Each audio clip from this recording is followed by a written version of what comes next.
Hi friends, today I want to share a story with you. I hope you enjoy it. On my 18th birthday, my parents kicked me out of the house. All I had was a backpack and $50. You're a disappointment, my dad said as I walked away. No daughter of mine would pick art over becoming a doctor. My mom stood behind him, arms crossed, her fancy bracelet shining in the sunlight. We gave you everything, Sarah, she said. And this is how you repay us? By ruining your future? But everything they gave me had strings attached. They only let me take piano lessons to impress colleges. They only gave me art supplies because they thought it would look good on my resume. They even made me quit volunteering at the animal shelter because they said it wasn't prestigious enough. I stood at the end of our driveway, watching the big iron gates close behind me. The house I grew up in, with its fancy pillars and gardens, felt more like a prison than a home. I was free, but I had no money, no plan, and it was scary. That's when Aunt Isabella showed up. I didn't know she had seen everything from her black Mercedes down the street. She was my dad's older sister and the black sheep of the family. While my dad became a surgeon for status, Aunt Isabella built a tech company from the ground up. She pulled up beside me and said, "Get in." I had always loved her. She was kind, real, and cared about who I truly was. She wore a stylish blazer and heels, looked like a CEO, but her eyes were soft and kind. "They're wrong about you, Sarah," she said as we drove off. "Art isn't just about painting. It's about seeing the world in a new way. That's what great inventors do." That moment changed my life. Aunt Isabella didn't just give me a place to live. She gave me a future. I moved into her penthouse. She guided me. While my parents told everyone I ran away, Aunt Isabella helped me apply to art school. She believed in my talent and saw that my artistic skills could be used to design better technology. I graduated at the top of my class and started working at her company, Montgomery Tech. I designed user interfaces that helped people use technology more easily. My parents never called. Not once. Their silence hurt, but Aunt Isabella's love made it easier. "You're exactly where you're meant to be," she'd say when I worked late on deadlines. But she was sick. She had cancer, and she kept it a secret.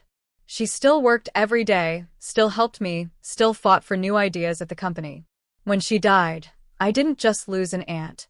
I lost the only real parent I ever had. Her funeral was just how she wanted it. Simple, but beautiful. It focused on her life, not her death. I sat in the front row, wearing the black suit she bought me for my first board meeting. I tried not to cry as people shared stories about how amazing she was. Then I saw them, my parents. They walked into the church like they owned the place. Mom wore expensive black clothes. Dad had on a custom suit. They looked older, and not in a good way. Money couldn't hide how bitter they had become. They saw me right away. Their eyes narrowed. "Sarah," my mom said sweetly as she came over. "We've been so worried." I almost laughed. 5 years of silence, and now they were worried? "What are you doing here?" I asked calmly. Aunt Isabella had taught me how to stay calm, even when things got intense. "She was my sister," my father said stiffly. "Of course we're here. And you, well, it's time to come home, Sarah. This rebellious phase has gone on long enough." Before I could say anything, a tall woman in a sharp suit walked up to us. "Miss Montgomery," she said to me. "I'm Victoria Chun, your aunt's lawyer. The will reading is about to start. Please follow me to the private room." My parents' faces changed the moment they heard will reading. "Will reading," my father repeated, suddenly very interested. "We're her only living relatives. Well, besides Sarah. But surely." Miss Chun stayed professional, but I noticed a small smile in her eyes. "All will be explained shortly. Please come with me." The private room felt small, mostly because of all the tension. My parents sat across from me, trying to look sad, but they kept glancing at Miss Chen's briefcase. I touched the necklace Aunt Isabella gave me for my last birthday, a silver key with the words "Future" unlocked on it. "Before we begin," Miss Chen said, "Sarah, could you show me your necklace?" My parents looked confused as I took it off. Miss Chen looked at it closely, nodded, and opened her briefcase. Now I'll read the last will and testament of Isabella Montgomery, CEO of Montgomery Tech and majority owner of Montgomery Industries. Everything changed in the next few minutes. I, Isabella Montgomery, being of sound mind, declare this to be my last will and testament. Miss Chin began reading, and the air felt charged. To my brother, Richard, and his wife, Margaret. My father sat up straight, clearly expecting something big. I leave exactly what they gave my niece Sarah 5 years ago, $50 and the chance to walk away. My father jumped up, furious. "This is outrageous," he shouted, his face turning red. "I'm her only sibling." Ms. Chen didn't flinch. To my niece, Sarah Montgomery, I leave everything, including my controlling shares in Montgomery Tech, worth $2.8 billion. All of my homes, both in the country and abroad. My full investment portfolio. And full ownership of Montgomery Industries. My mother dropped her expensive purse on the floor. "That's not possible," she whispered. Ms. Chin continued, calmly. "Also, I named Sarah Montgomery as my successor. She is now the CEO of Montgomery Tech and president of Montgomery Industries, effective immediately." The key around my neck suddenly felt heavier.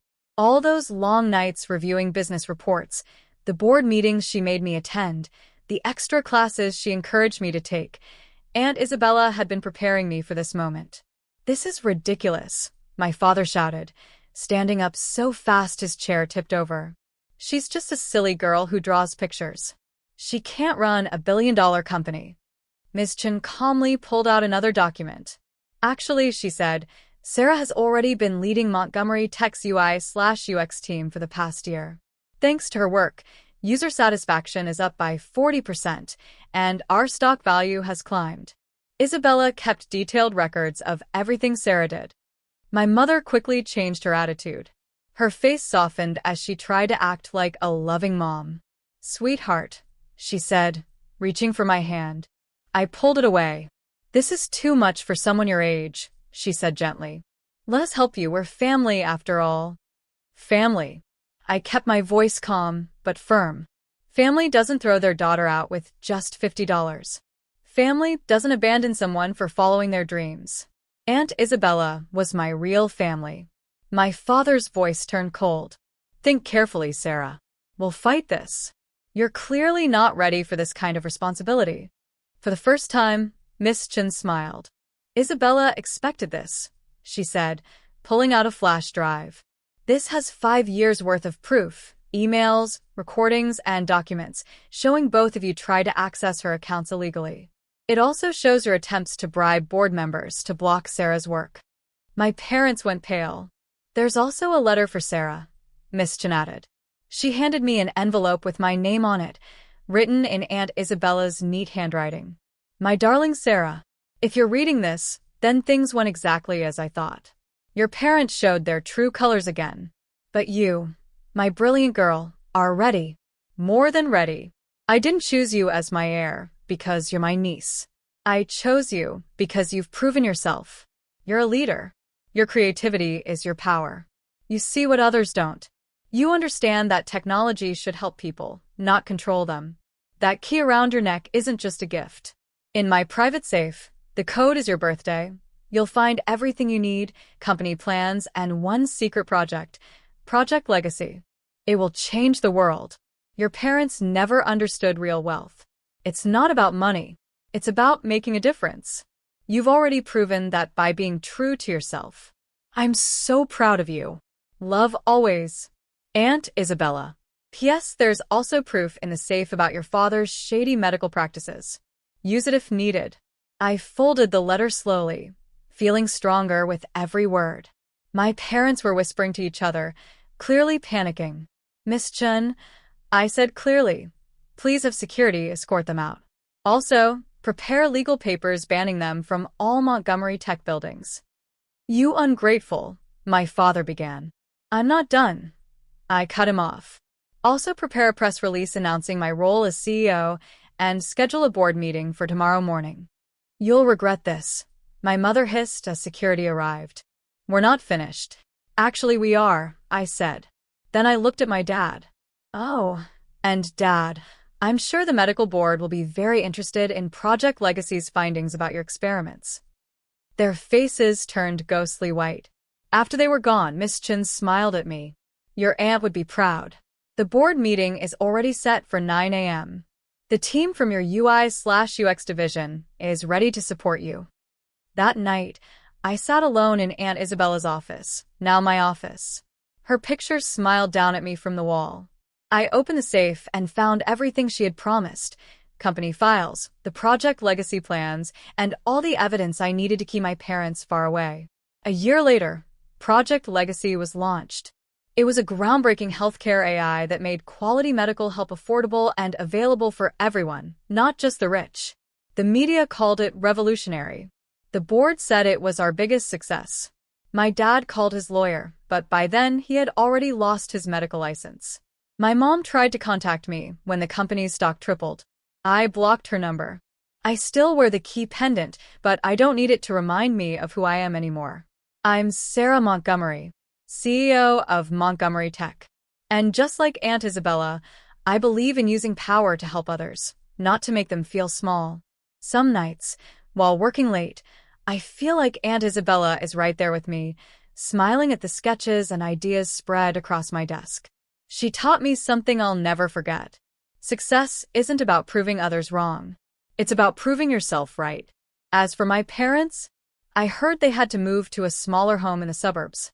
Turns out you can't live large forever if you lose everything. But I don't think about them much. I'm too busy building the legacy my aunt always believed I could. That silly girl who draws pictures? She just changed the world.